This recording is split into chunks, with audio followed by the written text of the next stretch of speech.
Selamat datang di Bijaks News Kamis 5 Juni 2025 bersama saya, Dena.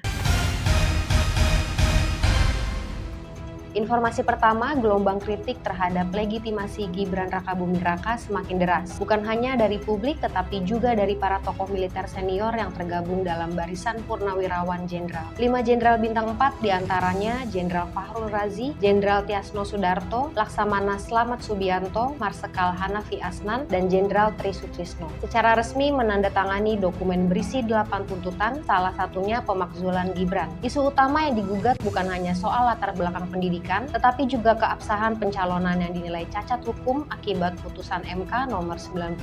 Mantan Hakim MK Prof. Marwarar Siahaan menyebut bahwa putusan itu seharusnya tidak sah karena ada konflik of interest yang tidak ditindaklanjuti secara tuntas oleh Mahkamah Kehormatan. Bagi Prof. Maru, sorotan para purnawirawan bukan ambisi kekuasaan, tetapi sebuah bentuk keprihatinan mendalam atas kondisi bangsa, tegasnya Rabu 4 Juni. Dalam pandangan konstitusional, pemakzulan bukanlah hal tabu selama dijalankan secara prosedural. Prof. Marwarar menegaskan bahwa proses impeachment harus dimulai dari DPR lewat hak angket, lalu diuji oleh Mahkamah Konstitusi. Ia juga mengingatkan bahwa alasan pemakzulan tidak melulu soal korupsi atau kejahatan besar. Di beberapa negara, presiden dimakzulkan karena ketidakmampuan mental atau kebijakan yang tidak konsisten. Maka, isu ijazah, kebohongan publik, atau dugaan pengaruh pihak tertentu terhadap proses hukum bisa menjadi pintu masuk asalkan disertai bukti objektif. Saya menghargai langkah para purnawirawan, katanya, tapi semuanya tetap harus melalui mekanisme konstitusional.